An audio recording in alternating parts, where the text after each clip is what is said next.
Hi everyone, it's Jerry. This is a round 4 game from the 2016 Candidates Tournament between Sergey Karjakin playing on the white end and Viswanathan Anand. This is certainly a big moment in the tournament. These players here are two of the three pack leaders thus far, along with Levan Aronian. Each has 2 points going into this round. So let's see how it would play out. Karjakin opened with knight f3, Anand replying d5, and now e3. This was just a little bit surprising to me. I'm not used to seeing this at the top level. White is looking for some, I believe at least, playable, flexible setup. He does get that. Knight f6, c4, e6. Black's setup is revolving around a strong point on d5. Hard to argue with that. Maintaining a strong pawn in the center. White goes for a queenside fianchetto. Bishop e7, bishop b2, castles, knight c3 and c5. This is the first moment where you certainly have to know how to react here as white. This is a move to be taken seriously, no doubt. This pawn duo is a great strength in the game, and it needs to be addressed. C takes d is the follow-up, and knight takes d is how black replied. If white is not reacting to this and going with routine moves like bishop e2, his pawn will get pushed right down white's throat. d4, that's an inconvenienced knight, but it doesn't end there. White is having to underdevelop. No, not good. So, c takes d, the duo is broken up, and now knight takes d, queen c2. If black was recapturing with the pawn, this is yet again back on, and a way to address this is d4 right away, challenging the pawn duo, stopping the d5 pawn cold. Well, in the game it was knight takes and the flexible queen c2. Not yet committing the light square bishop. He has many options, and white wants to retain them. Queen c2 it is, knight c6, now h4. When I first skimmed through this game and got to this moment, seeing h4 on board, I don't know, I laughed just a little bit. I don't see. This is some fishing pole type idea is going on here. The h4 move is looking at anchoring a knight into g5, lending some support to this knight jump so white can converge on h7. This is something to be taken seriously, no doubt. Anand seemed, at least judging by the clock times, seemed to be unfazed by the move. Just rattling off b6, spending little time. I guess when you are as experienced as Anand, you've really seen it all. He's just going with b6, preparing to fianchetto, seeing that this really wouldn't be so much of an issue. Okay. a3. This secures the b4 square. The knight won't kick the queen anytime soon now. If we look back, you may ask, well, why not maybe make use of this square at a moment where b4 is not covered? Well, this wouldn't be so much of an issue. We could just drop the queen back to b1, keep her on this diagonal, but more importantly, keep a watchful eye over d4. We don't want a knight arriving there. Okay, so it's b6, a3. White is, yet again, with this last move, a3, retaining some flexibility with the light square bishop. He has several options. Not quite sure which one is best, so he wants black to first show. He wants to acquire a little bit more information about what it is black is going to do before he commits his light square bishop. So what does black do? He goes with f5, and this is an important moment, and I will once again be drawing some reference to this h4 knight g5 idea here. If black is playing bishop b7 instead of the move f5, this is pretty routine-like, is it not? You play b6 to go here. Well, suppose that does happen. Suppose black goes with bishop b7 instead of the game move f5. Notice that this allows knight g5, and this is very uncomfortable for black. What to do about the mate threat? Queen takes h7. You take the knight? It's crazy. Open up the h-file. This is still back on. And now, how are you defending against h7? g6? You're absolutely crazy. Your last move you gave up the dark square bishop, and your very next one is to weaken your dark squares, especially with your opponent already having a dark square bishop, observing these weak points. It's positional suicide. 95, 94, game over, basically. +3. Bishop b7, knight g5, doing something other than giving up the dark square bishop to defend against here? Like g6, still, you're weakening your dark squares. This is something that black should really avoid, weakening these dark squares. You can't play f5, you'll notice, in this position because of knight here, grabbing a pawn, winning the house. What useful role is the bishop playing on c8? He's watching over e6. f5 is played anticipating this possibility of knight to g5. There won't even be a threat against h7 if knight g5 is played. Also, the bishop is still there to watch over e6. So it's f5 first. Bishop b5, finally committing the bishop, striking at the knight. Bishop b7, knight takes, e takes. You could also take with the queen. In the computer's eyes, it really won't shift so much with the evaluation. We could have bishop c4, queen d7, and then white trying to pile up on this guy. But this may seem a little bit awkward, but he does a move like knight to d8 would do well to offset the knight on g5, watching over these two squares. So, and then soon the knight could be kicked from g5. So this is another approach to take with the queen instead of the pawn, but in the game it was e takes. And what do? We have a pawn duo here. We don't want to allow d4. So we play d4 ourselves. And in a way, how might we describe this? This reduces the flexibility that black has with their pawn duo. The d5 pawn is now immobile, and we could go one step further and say because this pawn is immobile, we won't have much fear of black's light square bishop. He won't be able to see these squares for as long as the d pawn can't move. Okay, what follows? Rook c8, d takes c, c takes. We have now a hanging pawn structure. White now castles. And there is no fear of losing this pawn here, because in the end, white would grab the pawn on c5. This kind of stuff is no good. You just gave up a very important, black would have given up a very important dark square bishop, and there's no good reason to do that.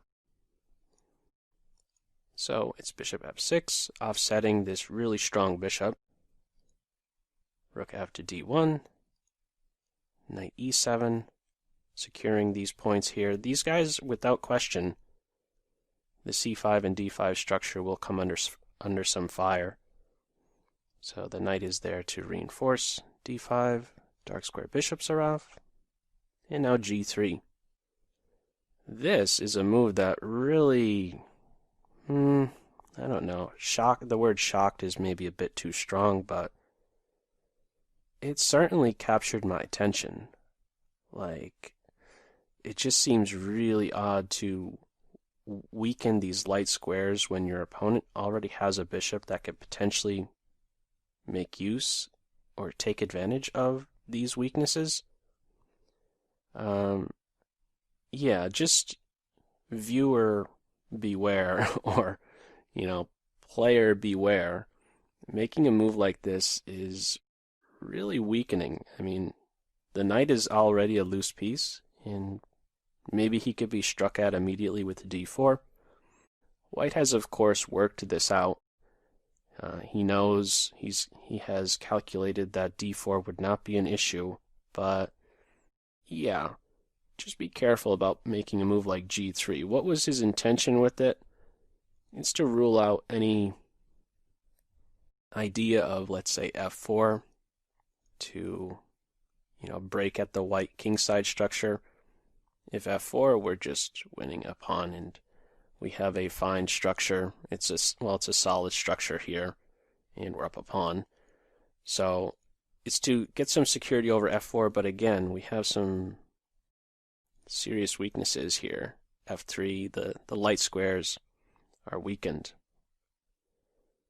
If d4 is played after the g3 move, white can play queen e2, defend the knight, and now black runs the risk of dropping their d-pawn.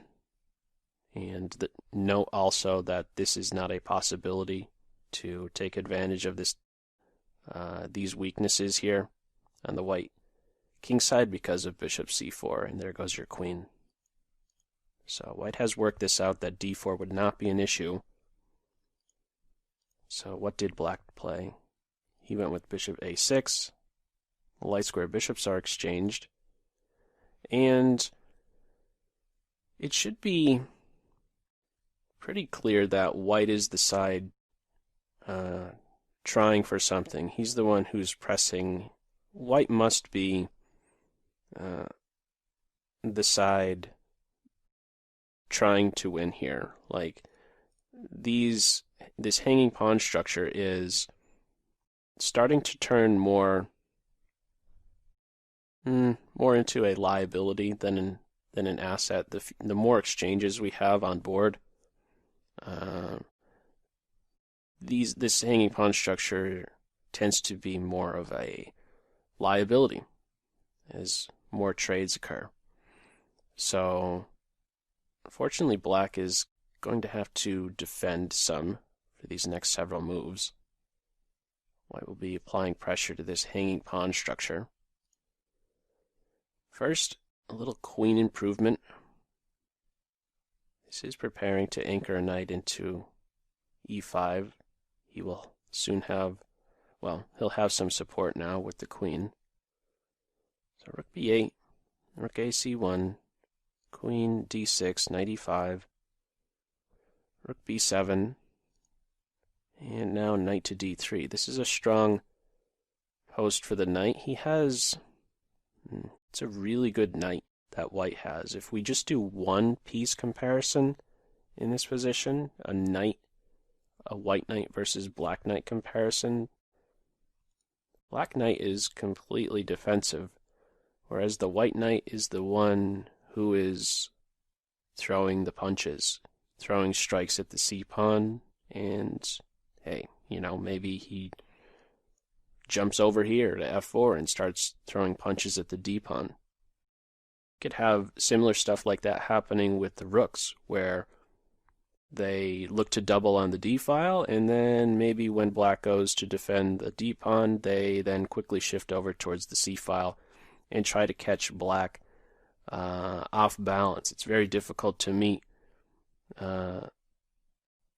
this change.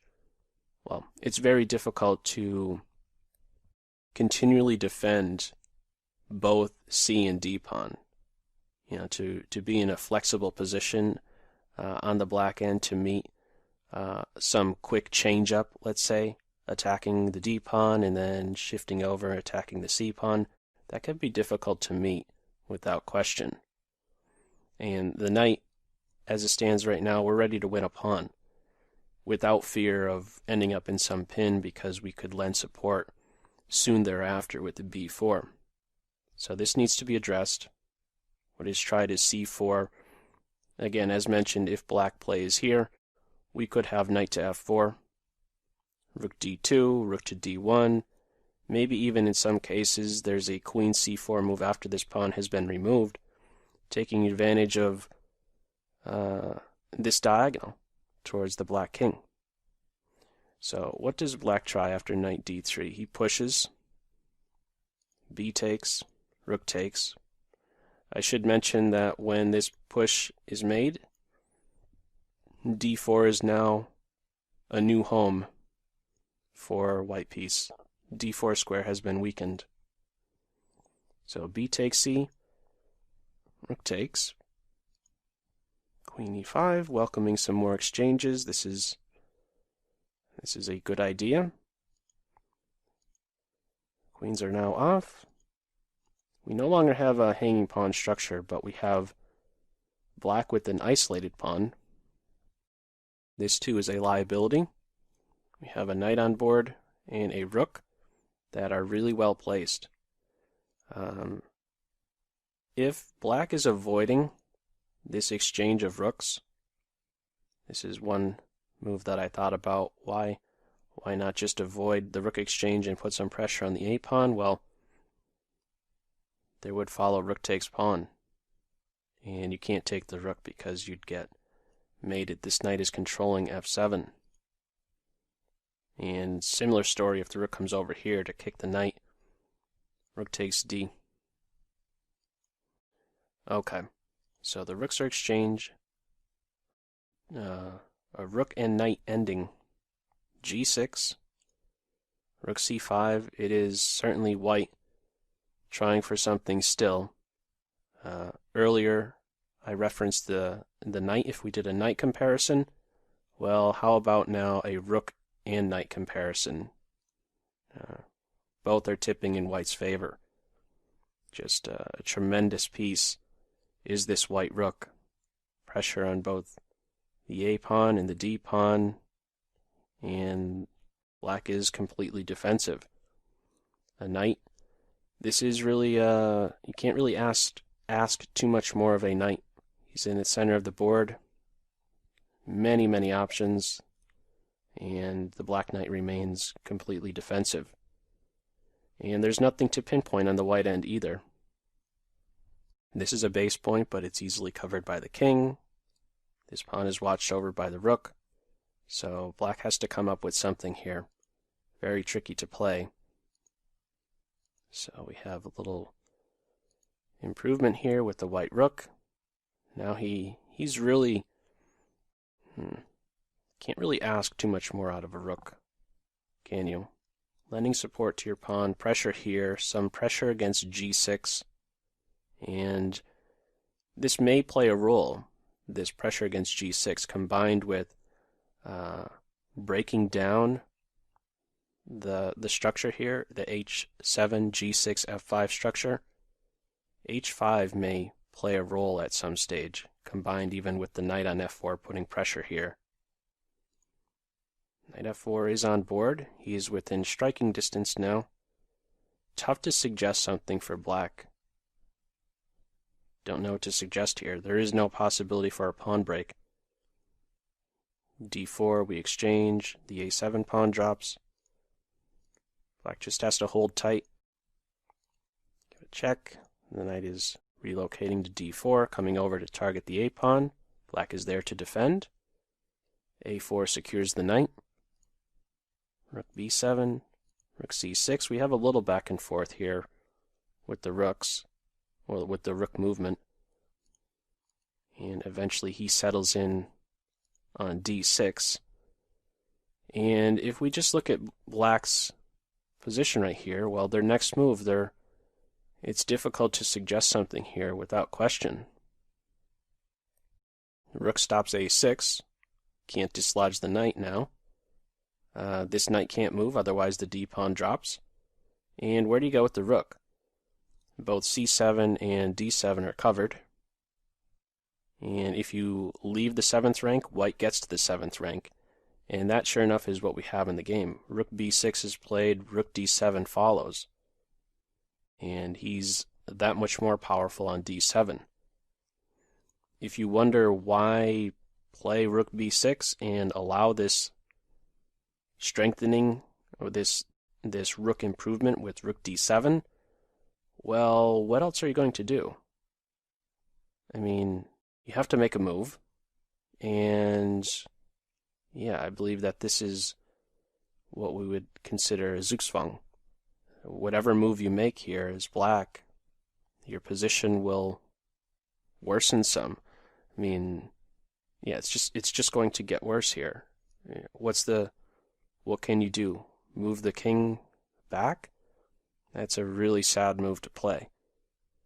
I mean, white can reply by then moving forward, and just those words alone, your opponent moved backwards and you're making moves that are going forward. Here, the king, I mean, white can continually improve their position and black is just sitting there. This is not a good strategy to just sit and wait. Best bet is to at least try something active. White will certainly be able to find moves that will improve their pieces, their king position in this case.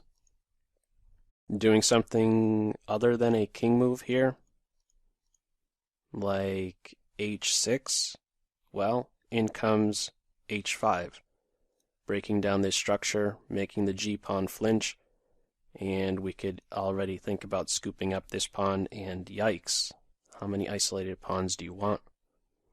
So it's big trouble for black. Short story. What's tried is rook b6, rook d7. The knight is finally kicked from b5. However, after knight c3, black resigned. This was a little surprising to me to see this final position, and then it went no further. And why exactly is that the case? Well, let's have a look. What are you doing about the threat to take on d5? To not only win a pawn, but pounce on this pinned piece. If we have a king and pawn ending where white is up a pawn, it's a win for white. There's not going to be any issue with that. And if you try to get out of the pin with king here, this allows for rook takes knight check. King takes, knight takes d5, and we are now up a piece. There's no way to avoid the loss of a piece or to end up in an endgame where you are down, where black is down a pawn.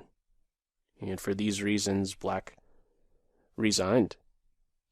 What else is there? Again, just getting out of the pin like this, even though rook takes knight isn't hitting with check, there isn't some in-between move with, let's say, rook to c6, because we could grab the pawn and defend our rook, and yeah, we're securing that extra piece. Not sure what else there is to recommend after knight c3.